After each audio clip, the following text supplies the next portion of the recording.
رحمت کائنات صلی اللہ علیہ وآلہ وسلم کے ایک صحابی جن کا نام تھا سعید بن معلہ، وہ نماز پڑھ رہے تھے۔ جب وہ نماز پڑھ رہے تھے، نماز کے دوران انہیں رحمت کائنات صلی اللہ علیہ وآلہ وسلم نے آواز دی۔ صحابی رسول نماز پڑھ رہے ہیں، رحمت کائنات صلی اللہ علیہ وآلہ وسلم انہیں آواز دے رہے ہیں۔ صحابی نے سوچا کہ میں تو اللہ کی نماز پڑھ رہا ہوں اور رسول اللہ صلی اللہ علیہ وآلہ وسلم مجھ کو بلا رہے ہیں، اب میں کیا کروں؟ وہ اسی ذہنی کشمکش میں تھے۔ ان کے ذہن نے یہ فیصلہ دیا کہ تم نماز پڑھتے ہو۔ ایک طرف نماز ہے اور ایک طرف کائنات کے امام رحمت کائنات رحمت للعالمین کی آواز ہے۔ اور مختصر انہوں نے نماز پوری کی۔ جو ہی نماز پوری کی،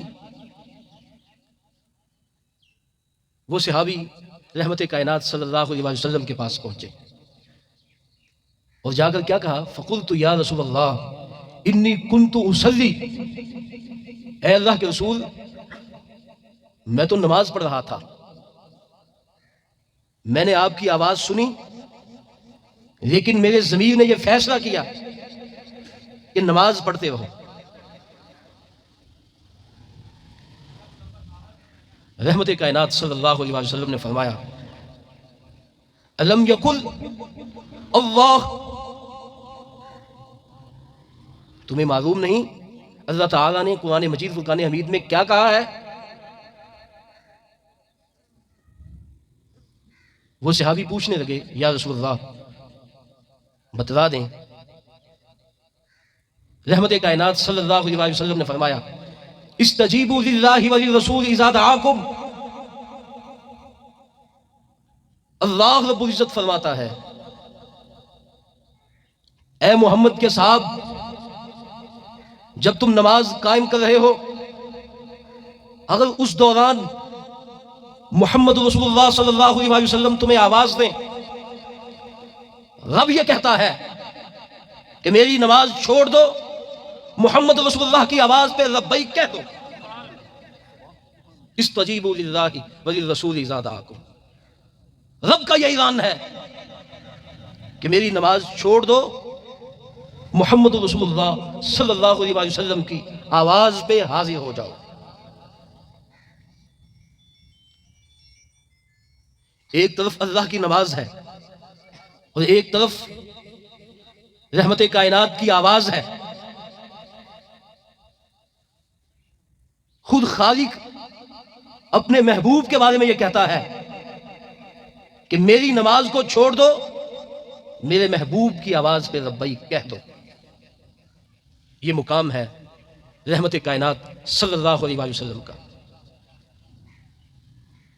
دنیا کے سارے اشخاص جمع ہو جائیں، آپ نماز قائم کر رہے ہوں، وہ آپ کو آواز دیں، آپ نماز توڑ سکتے ہیں؟ نہیں۔ ساری دنیا کے اشخاص،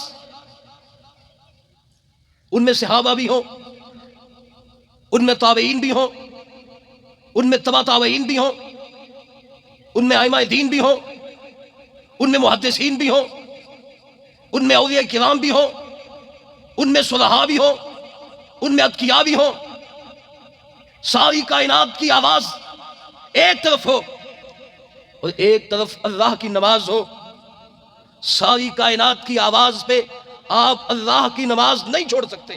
یہ اعزاز صرف اور صرف محمد رسول اللہ صلی اللہ علیہ وسلم کو حاصل ہے۔ خود اللہ رب العزت فرماتے ہیں کہ ایک طرف محمد کی آواز ہو اور ایک طرف رب کی نماز ہو، رب کی نماز چھوڑ دو، محمد کی آواز پہ لبیک کہہ دو۔ کسی اور کو یہ اعزاز حاصل نہیں، کسی اور کو۔